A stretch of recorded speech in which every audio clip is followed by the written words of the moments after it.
Welcome back to the Legal Smith Unleashed. I'm attorney Kurt Smith. Here with me today is legal savant extraordinaire, Kason Dow. The one and only. The one and gratefully only. There's a lot of Dows I know, but you're the only one. You're the only one and only. If you know what I'm saying. As the Highlander says, there only can be one. I think you're bastardizing that phrase a little bit. It's more of a, there can be only one. It's one of those things. Close enough. Enough. Broad strokes, I think I got it. But then there's the power and the surge and the sword. I don't think you had it. I got to be honest with you. It wasn't a zip code. As a Highlander impressionist, you're not good. Okay, let's start there. So welcome back. Appreciate you coming in today and talking about all things legal. Mm-hmm. So how's everything been? All things legal. How's the cases been? What's the state of the legal? They're doing okay. Look, we had 5 hearings today. Now that's a lot. I used to do 6 or 7 on my own in a morning, but now we've got 4 attorneys at the office and. It's good. We had 5 hearings. We went 5 for 5. I don't know if that's naturally if that's good or bad, but we had it's a perfect record. So I don't know if you can go better than that. I guess that's good, but we had a dad who we were representing. Dad and mom kind of filed a divorce against him and pretended to serve him documents, and he didn't ever get them, and he got kind of a default against him. Sole physical custody for mom. So we went in, we got that all thrown out, got him joint custody on a temporary basis as we move forward. So 1 for 1, right? Then we went to another case also representing dad. I've got these clients. I don't know why people do things like this, right? They've got 2 kids. And they decide to play Parent Trap, right? And mom decides she's going to move to Texas and takes the daughter. And dad stays here in Las Vegas and he's got the son. And mom at some point decides, hey, I'm going to move to Georgia with the daughter. As if it was just a set of Russian dolls and just here, you take these ones, I'll take the. Right. I like this one a little bit more, Absolutely. so I'll take this, and they won't miss each other. Do you like the Lindsay Lohan with the English accent or the American accent better? I don't know, but the son goes out there for spring break, and mom says, yeah, I'm just going to keep them. That's fine. And so, again, I don't know what's going on with these dads out there, but mom files, says, I want to relocate, and dad doesn't show up. He just kind of lets it slide. And so the judge is like, well, we've got to have a trial on this. So she sets a trial. Then he comes in and says, hey, I might need somebody. Got this trial coming up. All right. So we've got to file an emergency motion. Trial is next week. And file the emergency motion to get the custody, like his side of the story in. And now he wants to have both kids living with him. Mom wants both kids living with her. And we got the judge to grant that entire motion today, so it'll all be heard at trial next week on an emergency basis. That's 2 for 2, right? Now, can we do better than that? Well, let's try. Let's find out. Let's find out. Then we got a mom and a dad fighting for custody, and we represent the mom in this case. And he's got money for an attorney. He doesn't have money for a place to live. And so he's just kind of doing his thing, sleeping under the bridges from time to time. But when he's got the kid, he'll go get a hotel. And he says to his 4-year-old child, why don't you stay here, Daddy? I'll be right back. Daddy's going to go play on the wheel. And so Daddy goes to play in the casino on the wheel. And the kid says, that doorknob didn't seem that hard to open. And so the kid's running around the hotel parking lot. Dad's having a great time at the roulette table. And we're in front of Zach and Cody just thinks he lives in a hotel. Absolutely. But this is more of a casino, so maybe it's more of the Zach and Cody on the cruise ship one. Sounds right. Yeah, Sweet Life on Deck. Sweet Life on Deck, right. There's a few gambling seniors on the deck there absolutely. Too. And, so I don't know if this was a gambling senior establishment or if it was one of the big ones. I'm guessing it was probably the Cannery West Side or whatever. But kids running around the parking lot. And we've got Judge Perry, okay, who, boy, she's tough. I love Judge Perry. She's great. I've known Judge Perry for 20 years, right? She hasn't always been a judge. We practiced against her, but now that she's on the bench, it almost doesn't matter, right? We walk in, hey, Judge, my client's a murderer, and he's up on criminal charges and running a prostitution ring, and then we've got Mom is, Molly Homemaker over here. We'd like joint custody. Joint custody it is! Week on, week off. And the other side will get up, hey, this guy, yeah, but he's got criminal charges, and he's got people buried in the backyard. He's got, you know what, every dad deserves a chance. Let's go week on, week off with the kids. And so we went in with Judge Perry on that case today, and we actually got her to grant us primary custody for the mom with supervised visitation for dad.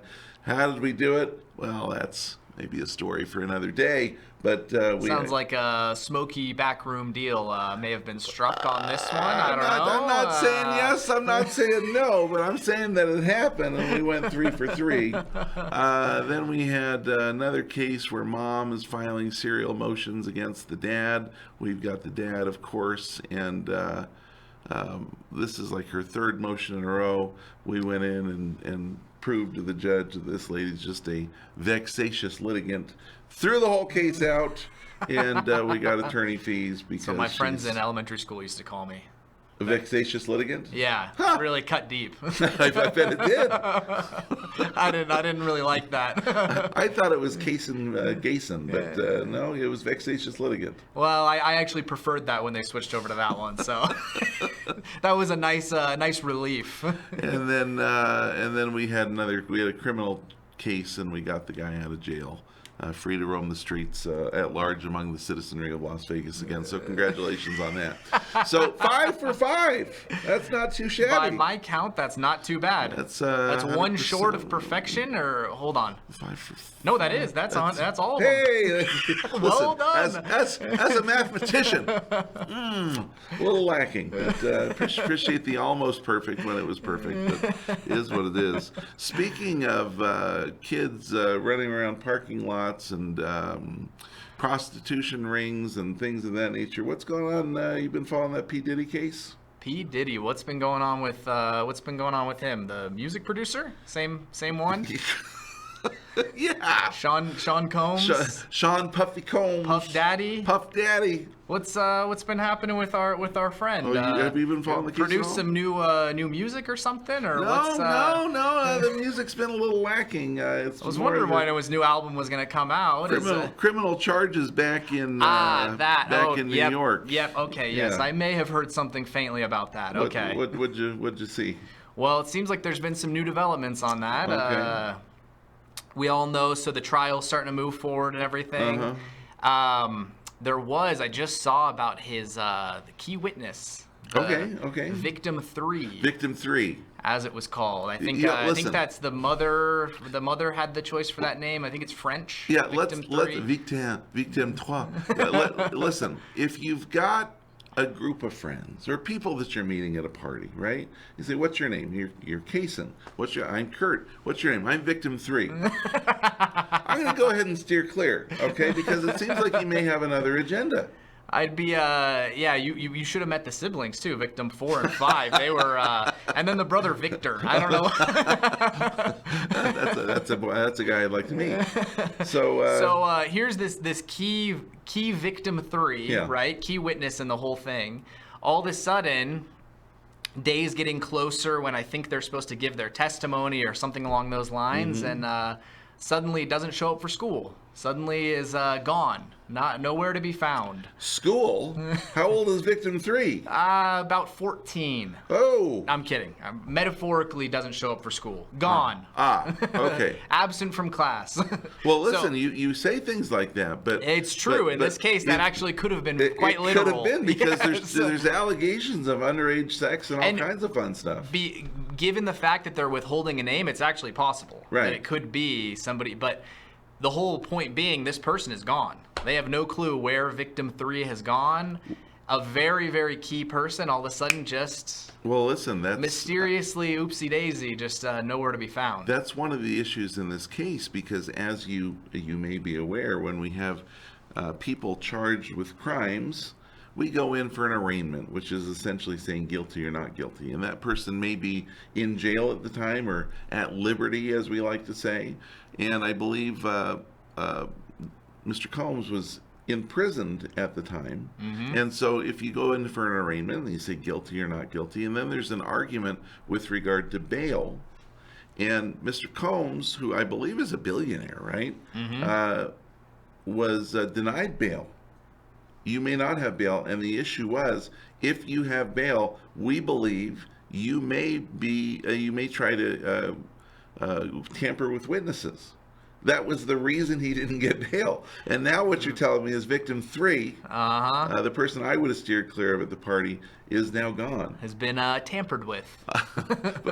Allegedly. Potentially. Who knows? We don't know. Who can say for sure? Maybe could have victim slept 3, in, alarm clock didn't go off. Perhaps Who victim knows? 3 just didn't want to testify. It's hard to say. Also possible. But you're saying victim 3 didn't show up. Yes. Okay. So the fact that you have somebody who's sort of key in this whole thing, so what happens there when you have this person who's the key witness who, if this person testifies, supposedly it's all going to come crumbling down for P. Diddy.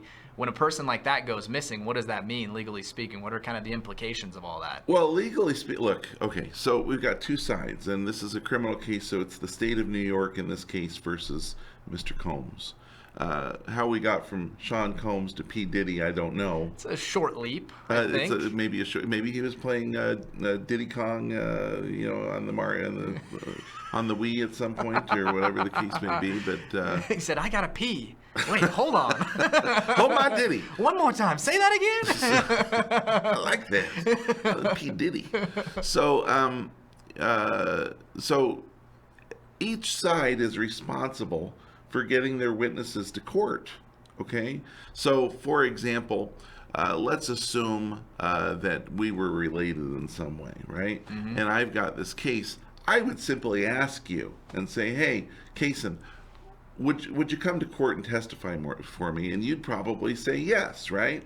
If I want to get somebody else, right? Like, I'm being charged with some crime, but one of the police officers that showed up was like, hey, dude, you didn't do anything wrong. There's really nothing happened here. I want that guy to come, but he's got his other duties. He's not coming just because I want him to. So I'd have to issue a subpoena and get him to come. Now, in cases like that, where it's a police officer or a judge or a public official, they're probably going to honor that subpoena. If it's somebody like a victim 3, for example, or some unnamed person or some civilian, they may not. Now, what happens with that is up to the judge and is up to the court system in which we're dealing with. If the prosecution, for example, in this case, can prove that Mr. Combs or his people had something to do with victim 3's non-appearance, that may be in more charges against him. But if victim 3 is just like, you know what, Pete Diddy, my boy, right? Then he'd be guilty of contempt. Now, in the state of Nevada where we are, I think that's a $100 fine. Okay, well, maybe I'm willing to spend the $100 to not have to spend the day in court. But the prosecution in that case, if this is their witness, right, they can issue a warrant to arrest victim 3 if they're really that serious about it. And this is one of those cases where they might be, right, where victim 3 didn't show up. We're expecting him. We need that testimony to do our conviction. We've already spent millions of dollars in preparing this case to go up against billionaire playboy Mr. Combs. We may be doing that warrant for his arrest, bring him into protective custody until it's time for victim 3 to testify. How'd you like that, right? I get to go to jail because I didn't go try and help keep this guy in jail. That's not a great result, right? So in this case, you might know more about this than me. Did they issue any subpoenas like that? Unknown. It's kind of unknown why this person's missing at all, whether they're even alive or not, and Right. it's still a little bit mysterious as far as that goes. It's still within the last few days. So we have those kind of things happen here in Las Vegas all the time. Now, there's a phrase in the legal system here, and a lot of the cases that happen here in Las Vegas are domestic violence, right? Now, to have a domestic violence case, all right, you've got to have violence against another person with whom you are in or have been in a relationship or a familial type setting. So usually it's going to be boyfriend, girlfriend, husband, wife, boyfriend, boyfriend, girlfriend, girlfriend, that type of stuff. But the definitions of violence can be very loose, and the law can be loose sometimes, right? So if I go ahead and pop you in your eye, well, that wouldn't be domestic violence because we've never dated. Well, not recently. I'm not saying you didn't want to. I'm just saying we never have. But and what did I say before you popped me? I might have deserved it. I might have had it coming. Absolutely. So if I popped you in your eye, that may just be battery, not domestic battery. But let's say you popped your wife in the eye, right? Now we've got domestic violence. So if your wife then is ordered to come, subpoenaed to come testify against you, and she doesn't show up, the phrase in the legal field is, well, no face, no case, right? She didn't come, you're getting off. Okay, so that's great. So we've been to lots of cases where we go in with our criminal defendant and no face, no case. And we get some DAs that get a little bit overzealous, and they're like, what? That person was supposed to come, and you tampered with the witness, and I want a subpoena to go arrest this person. I want a warrant issued to arrest this person, the person. And what the judges will invariably say is, so you'd like me to jail the victim so that they can come and testify against their spouse or whatever the case may be. I'm not doing that. No. And the judges usually will just throw that out, right? So they may give them a continuance here and say, well, see if you can get your client here or your witness here. But they're usually not going to honor those types of requests for warrants for arrest or whatever in a case like that. Now, this is normal. Every day, Las Vegas, we got in a fight, and, I'm reporting that right there. Absolutely. That's and I got that on camera. Domestic violence. We're going to edit that out. Don't worry about that. But you may end up with a domestic violence, right, on that. I mean, we've had just the dumbest cases from time to time where for some of the dumb ones, one spouse threw a bag of Cheetos at the other spouse. Not the big one, not the big family size, the little teeny size, right? Were they hot Cheetos? Were they flaming hot? They were not. That changes the nature of things pretty significantly. It certainly does. I mean, now we've got to throw arson into it too, right? So we're going to come in there all bandaged up and speaking I'm through a burn talk victim. box. Your Honor, it was horrible. So Chester really hurt me this time. So from that, or I threatened to hit you with my phone. That's domestic violence, theoretically, right? We had a case one time where a husband and wife were in a fight. Not a fight, but an argument. And wife is kind of, they're in the bedroom, and there's the big old bed and the dresser, and then there's the little narrow gap between the bed and the dresser. And husband's like, look, I'm out of here, right? And so he goes to go by, but the wife is blocking the narrow inlet to get to the bedroom door. So he's got to squeeze past her, and as he does, brushes up against her. Domestic violence! She drops to the floor like LeBron James in the final. Slides across the entire room. Absolutely. So that could be domestic violence, right? And it's not fair, right? I mean, yeah, but it checks all the boxes, and therefore it is. Here's my phone. Will you grab that for me?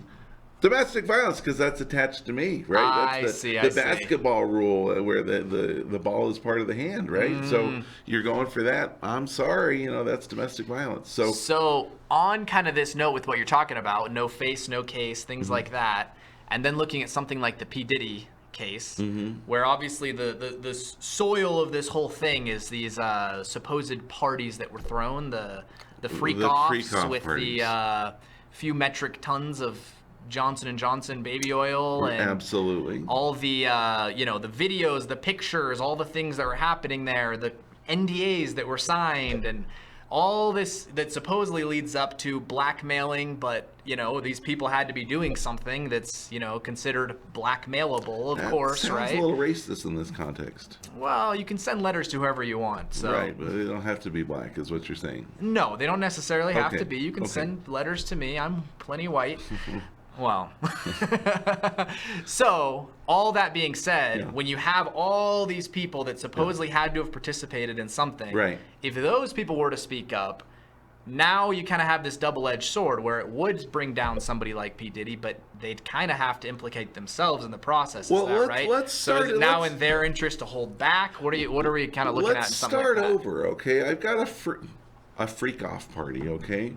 Where I've got to buy 700 bottles of Johnson & Johnson baby oil, okay? Which may be the best-smelling substance on earth. I've got to be honest. You ever squeeze some of that? And I know. Following all this, I had to stop giving him out as party favors. Up until then, I just thought it was perfectly acceptable. And so people are coming to a sex party. Is that okay? I'm asking you. I would think that if everything is on the consensual side, I would say yes, that's probably okay. It's right? okay. I mean, there's no law against going to a party and having sex. And now they have these NDAs, right, or non-disclosure agreements. Why do they have the NDAs? Because the people that are coming are not the guys down at 7-Eleven that I passed as I'm going to get my Slurpee, right? This is New York and probably some pretty big name people in New York. I don't know the names of the people, right? But well, not that I can tell, right? I mean, the NDAs are pretty powerful, so I wouldn't want to say anything. But when in New York do as the New Yorkers do. But I don't necessarily, or I can't divulge the names of the people that were at these parties because of the NDA. But that's not because they were doing something criminal per se. It's because it might tarnish their reputation, right? If I've got who's big these days? If I got Sean Hannity at my freak-off party, people might not trust him as much on the news if they knew he was a freaker-offer. Oh, I'm sure Sean Hannity really freaks off. It could very well be, right? I don't know. Was Larry King there too? It very well could have been. But I guess we have Stephen Hawking in that boat too, so that gets just about anybody. So let's continue. Mr. Hawking. So look, the reality here is that it's not the people that were there that were even eligible to sign the NDAs that we're worried about. I mean, in this case, the allegation is we've got 9, 10, 11, 12, 13-year-olds participating in these freak-off parties, not necessarily as active participants, but maybe as party favors, okay? And yeah, that's not okay, right? So, and I can't divulge the actual terms of the NDAs that were forced to be signed by people that went, but not that you would know. Not that I would know. Not that you would have had a chance to scan it before putting your John Hancock on there. but realistically, you can NDA anything, I suppose. Now, look, an NDA is not going to hold up against criminal enterprise, right? I can't, contract my way out of being a perpetrator of a crime. So they're not totally bulletproof. They're not bulletproof. They're bulletproof against, hey, listen, I'm putting together a consortium to buy the LA Raiders or the Las Vegas Raiders. And I don't want anybody to know about it. Sign the NDA. That's not illegal. That's going to be upheld. Okay? But I want you to come to my freak-off party. You got to sign an NDA. And by the way, there may be underage participants. Yeah, that's not going to hold up. And so if there's this NDA that's protecting somebody, and again, this is a big if, I don't know. These are kind of allegations that I've heard things about. kind of floating out there. Right. Yeah. But if that's what's going on, the NDA is not going to be worth the paper it's printed on. Okay. But is it possible that if I attended one of these and I did sign one of these, that might become now my shield? Well, I signed the NDA, not legally speaking, but just sort of like a get me off the hook type of thing. Well, I can't say anything. I signed an NDA. Up until you can, not you, up until they can prove, the state of New York can prove that there was this underage sex ring going on, then yeah, you're kind of covered by the NDA. But to the extent that they can prove that, guess who's getting called back into court? It's you. Now, I don't know if the same people that went to the Sean Combs parties were the same people that went to Epstein Island, right? I don't know. There's possibly some overlap in the middle of the if I Venn do diagram. my Elizabeth Warren Venn diagrams, right, and I put them With the together. three circles and the three circles and one in the middle, and those are the people that did both. I love them. Oh, it's great. And the bar graphs with Yeah. the big circles and the pie slices out of it. If that's what we're talking about, then okay, then we got even something more to talk about. But the issue here is, was there something criminal going on? Now, some of the other allegations, however, for example, the first witness one in the case was not victim number 3. It was, what's the girl's name? Cassie Ventura. Cassie Ventura, his girlfriend at the time. Now, what she's claiming is now, years later, hey, I didn't want to go to freak-off parties. I was forced to go to freak-off parties. I didn't want to have sex with everybody that went to the freak-off parties. I was forced to have sex with everybody that went to the freak-off parties. And, as we're looking at the charges against Mr. Combs, that's where I start to lose a little bit of interest in the actual claims. When you're with someone, and I don't care, listen, and maybe this is an unpopular opinion, but if I'm... You're in a safe space, go on. Thank you. If I'm with Sean Combs, and he's asking me to participate in these sex parties, and I say okay, or if I'm with Harvey Weinstein, right, and I go up to his hotel room, and he says, let's have sex, and I say okay, was I forced to do those things? Mr. Cosby wants me to come upstairs and wet my hair, or slips a little pixie dust in my... If, right? I don't know. Possible. But is that okay? The answer is, well, I mean, in the allegations against Bill Cosby, which, again, I don't know that they've been proven, but what was that was unknowing and unwitting, okay? Moving back to the Harvey Weinstein... Where there's no... drugs claimed, anything like that, right, that would have taken them out of their normal senses. These are people coming up to his room, or even the, who's the comedian? The kind of bald guy. Not the... he's back. He's back in the news, but... not... Well... No. Only bald comedian I can think of. With the red hair. Red hair. It's not him. It's not Bill Burr. It's... whatever, it doesn't matter. Continue. If I'm going up and they're asking me to do things and I say okay, but I only said okay because he was going to give me a movie part. If I didn't, he wouldn't give me the part. Is that okay? Or was I forced? No. Correct? In the eyes of the law, I'm asking you. I would think no. I'd say you were definitely coerced. I think there was definitely some... Louis C.K. is what I was talking about. Okay. Yeah, I think there was definitely some, manipulation and all those types of things that go on. Sure, manipulation, right? But does all that actually turn into... It's definitely wrong, but is it illegal? Well, you're talking about immoral. Yes, wrong, immoral. Yes, but wrong, is it illegal? Immoral, but is it illegal? That's the question. I gotta say no. Okay, and then I'm going to say no again to some other things, like if you're bringing this up 75 years later, right? a la Trump versus whatever that lady's name was, right? The Stormy Daniels one, Stormy or Daniels, even older than that. The department store lady, right? The way back then. Yeah. Right. Yeah. And we're going to do this 75 years later and go, oh, Yeah. by the way, FDR ran over my foot with his wheelchair. Well, we saw FDR, and then he pulled me into the dressing room, and then he had sex with me, and I didn't consent. At some point, there's what's called the statute of limitations. And there's been a big movement over the last several years, probably because of Trump, to undo these statutes of limitations and say, well, it's not really fair, to put a 5 or 10 year limit on this. Why don't we just do it for like 72 years? Or 45 years. You can come back any time within the next 45 years. At some point, memories fade, evidence goes away, and if all you've got is a oral allegation where I can say whatever I want, right? And you've got to defend yourself. How do you do that? I don't have the Rolodex with my appointments that proves where I was on that day anymore, right? At some point, I'm supposed to be allowed to get rid of this stuff. And now you're coming back on, well, prove that you weren't there. It's very hard to prove a negative, right? And so there's got to be some kind of a cutoff for this stuff. And one of the problems that we're having right now is that we've eliminated a lot of the cutoffs for these almost unprovable allegations, whether you want to call that a Me Too thing or whether you want to call that a simple,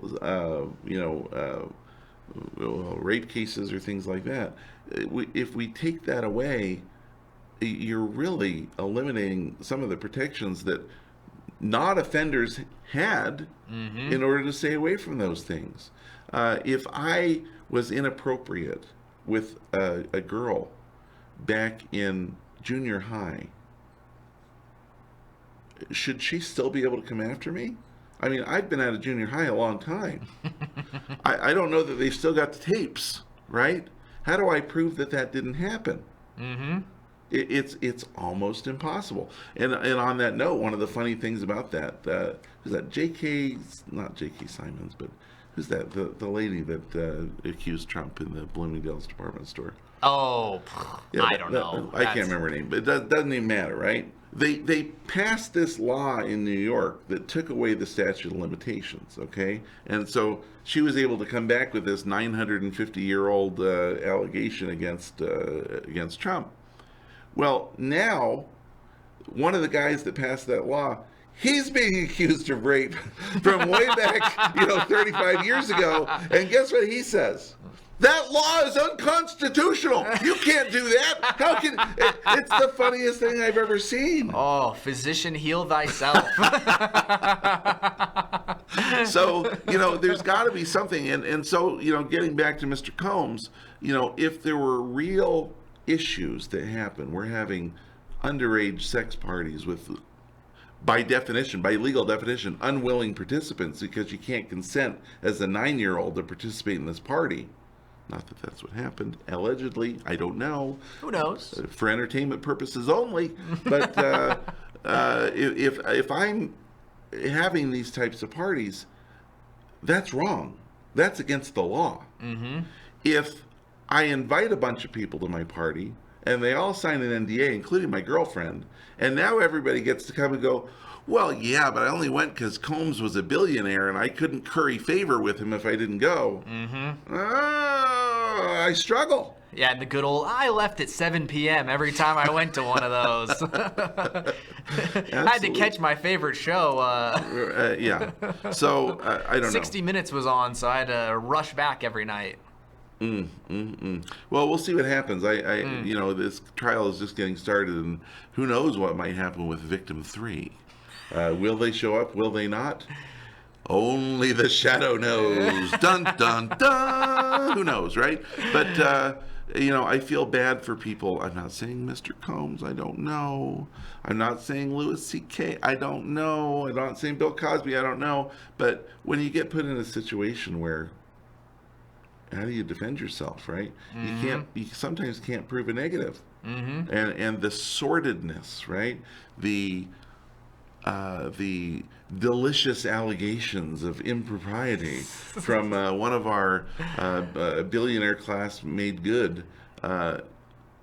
It's hard. It's hard to know that that's what we're kind of dealing with. And when you see sometimes the prosecutorial overreach, yeah, let's get Combs because he's a billionaire, right? I'm not a billionaire.